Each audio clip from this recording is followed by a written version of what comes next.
عثمانی سلطنت کا ایک بادشاہ تھا جس کا نام تھا سلیمان. گزر رہا تھا نجف اشرف سے اور مولا علی کے احترام میں، اگرچہ کہ اس کا تعلق اہل تشیع سے نہیں تھا، لیکن مولا علی کے احترام میں علی کا مزار نظر آیا، سواری سے اتر گیا. کہتا علی کے احترام میں پیدل چلوں گا.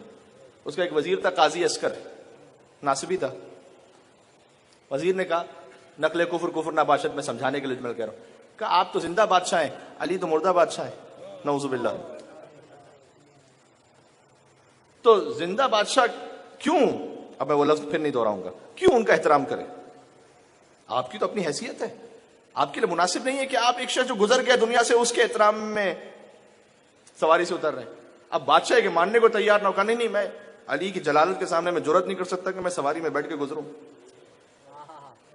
تو اب جو ناصبی تھی نا، اس نے کہا کہ قرآن کھول لیتے ہیں. دیکھیں بات وہی ہے کہ قرآن سے اگر کوئی گمراہی لینا چاہے قرآن ہی میں، تو قرآن اس کو گمراہ بھی کر دیتا ہے پھر.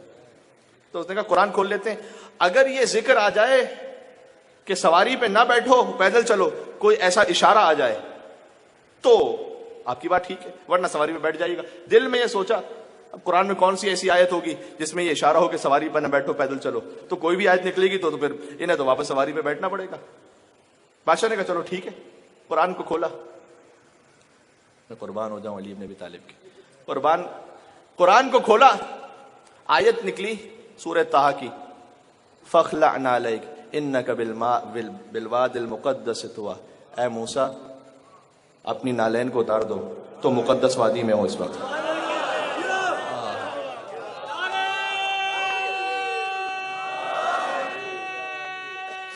جی مل کے بادشاہ نے کہا پہلے تو پیدل چل رہا تھا، اب علی کا حکم آ گیا چپل بھی اتار دو. نعرے مل کے صلوات بھیج دے محمد و آل محمد پر. اب نالین اتار کے چلوں گا. خدا آپ کو نجف اشرف بار بار لے کر جائے.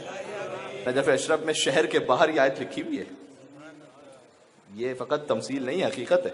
نجف اشرف میں شہر نجف کے باہر یہ لکھا ہوا ہے، فَاخْلَعْ نَعْلَيْكَ، اپنی نالین اتارو، اِنَّكَ بِالْوَادِ الْمُقَدَّسِ طُوًى، تم یقیناً مقدس وادی میں ہو. اور اس کا ایک ظاہر ہے کہ یہ نالین اتار دو، ایک حقیقت ہے اس کی، جب علی کے در پہ جا رہے ہو ہر قسم کی کثافت کو اتار کے جاؤ،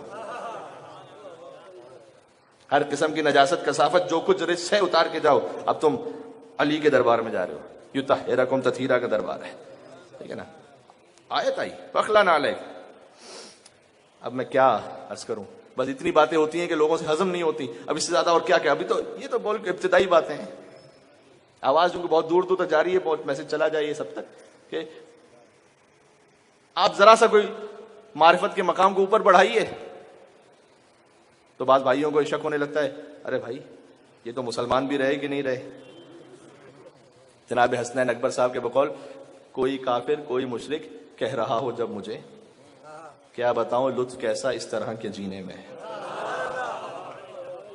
اگلا مصرع کہوں آپ قبول کریں گے، کیا بتاؤں لطف کیسا اس طرح کے جینے میں، لوگ تو لفظوں کا حیدر سن کے دشمن ہو گئے.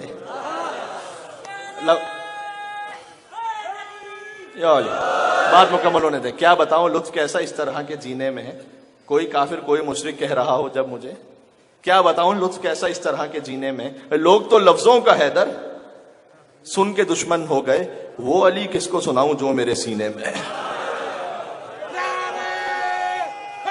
ابھی تو وہ سنائے.